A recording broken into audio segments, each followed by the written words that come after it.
tell us all about everything. I would love to hear about, you know, both about like how your journeys into STEM got started, how your fascination with LEDs got started, and yeah, tell us all about how you kind of went from the Lixies to the Pixies and everything. So around 2012, I went to school with a guy named Andrew, and he told me one day that there was this computer that was $35 and the size of a credit card. And I didn't believe him. I thought that was, oh wait, that's gotta be a scam. And he's like, no, it's called a Raspberry Pi. And he let me borrow it.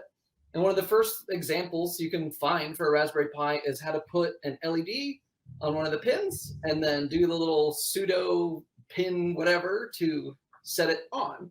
And as soon as that LED came on, it just clicked for me, because I'd done software before, like websites, but all of that code exists behind a screen in a different universe. But when an LED comes on, it's literally like a little light bulb moment. Yeah. It is really exciting, and it's kind of hard to convey how exciting that is until you've actually done it, I think.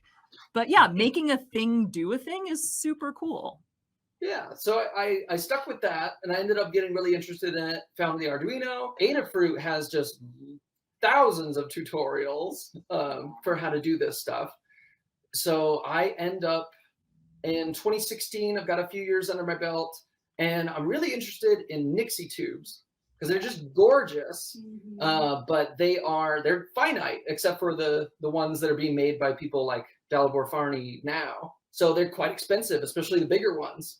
So I saw a few videos of people that had done edge lit signage and stuff before, or animations with it, and kind of reapplied that with a PCB, a light filter, and then 10 acrylic panes, each with a numeral. So that became the LED Nixie, the Lixie. Sure. Love it. I mean, we actually have a Nixie tube here, so you can see like how small you actually get them. Yes. Oh yeah, we have a top down camera. I just gotta find it. Yeah. There we go. Small. Yeah. Cheap. Bigger ones are like, this was $250. Upwards of $150 per, what would you call it? Per digit. Per digit, yeah. Per tube. Yeah, we like one of the first things I did on a solder sesh was actually put together a Nixie tube clock. So yeah, and they are, I mean, I had those Nixie tubes sitting around for a year or so, and I think I got them for like $15 a tube. And like the last time I looked, I think that they were going for like over 20 a tube. Yeah, they're pretty expensive. Yeah, definitely expensive.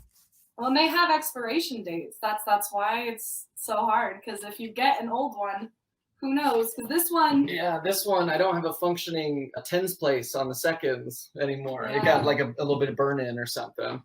Yep. No, that's definitely an issue, and they're not really being made anymore because it's old tech. Although I guess that there are a few places that are sort of doing custom. Two. There's Dalibor Farney, and then I can't remember the other guy. Well, I know that they're in Ukraine. I was going to say, yeah. Yeah. So the Lixie becomes quite popular, and the original design looked like this. I've got one here. Oh, look at that. So, super cool. Yeah. So the 10 panes and then a base here. We'll light this up later to look at it. But it had hot glued tops with like wood and acrylic. Once they were assembled, they weren't meant to be disassembled ever, which was kind of unfortunate if you got, like, if it was damaged or, you know, cooking grease in the kitchen nearby made them a little foggy. So Lixie 2 was my solution to that, and just leaving the panes as like a modular top loading version of that. Yeah. No, that I can see how that would have been, how not being able to take it apart would have been maybe a little frustrating after it sits around for a while, right? I'm really new to this whole entire world. Like, the first LEDs I lit up were his Pixies, his original Pixies, and stuff like that. So I'd love to say that I fully understand everything, but most of the time he talks, I'm like, I kind of get you, but I'm definitely, like, if I talk to myself a year ago versus now, it's so different. So it's I'm much more of I'm a very hands-on artist. So I love putting together a lot of product and doing all that sort of stuff. So I'm mainly like the logistics side and the shipping, all that's for Lixie Labs. So Well, She's we all have to amazing start at it. somewhere, and like, it is wherever you start is totally fine.